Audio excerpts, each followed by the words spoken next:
I hate being cold. Anyone else out there agree with me? I also know it's not very efficient to always turn the thermostat up, so that's where I'd like to have a space heater handy. I'm Erin from techgadgetscanada.com, and I recently hit up Amazon to see what's new, and I found 2 heating options from Dreo. In this review, I'm going to take a look at the larger Dreo Solaris Max fan heater and the more compact Dreo Atom 1, that one's on the right, to see what they can do, how they run, what differentiates them from each other, and if I think they're a good option if you need a space heater. An early heads up, if you end up liking this video and finding it helpful, to please hit that like button and consider becoming a subscriber. Both those things help me keep making more videos that I hope everyone out there can watch, enjoy, and learn from. Let's start with the Solaris Max. This heater stands about 2 feet tall with a small 8-inch footprint and has 1500 watts of power. It would be equally at home on the floor or a piece of furniture. There's a control panel on the front and it comes with a small remote control, plus there is a convenient carrying handle in the back. The Atom 1 is only about 10 inches tall and has a 5-inch base, and it's definitely made for tabletop use. It too has 1500 watts of power plus a small LED display, a carrying handle, and a remote.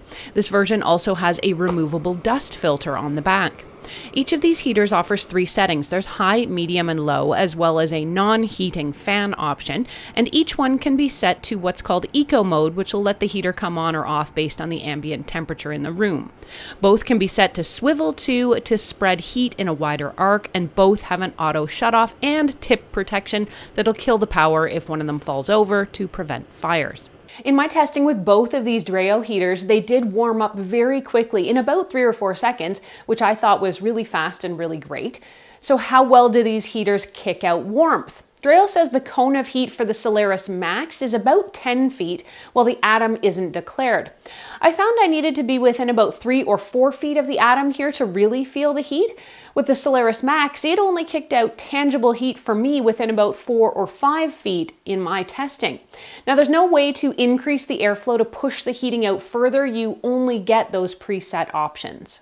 This is how it sounds on highest power. I was really happy to find these heaters are quite quiet when they run. Even on high, as you can hear, they're not loud at all, and they would be very easy to sleep around.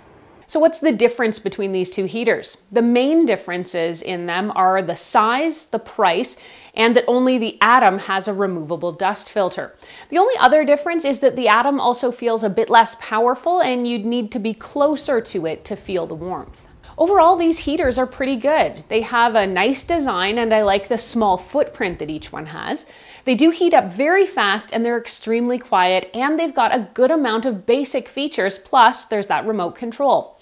On the downside, you will need to place these a bit closer to you if you actually want to feel the warmth, but of course they will also be able to warm up the ambient temperature in whatever room they're placed in. These heaters work well, and they seem quite affordable for their wattage and power range. The larger Solaris Max sells for about $84 US or $180 Canadian, and the Atom sells for about $50 US or $90 Canadian. In short, I can recommend either of these 2 Dreo heaters for your home for the long, cold winter. If you'd like to read or reference any of what I've talked about here, head over to techgadgetscanada.com for a full write-up. There you can ask me any questions you have. You can, of course, also post them here in comments below. Thank you so much for watching. I'm Erin. Until the next time, you can find me on either Twitter or Instagram. I'm at ErinLYYC. You can also always catch me on Facebook at facebook.com/techgadgetscanada.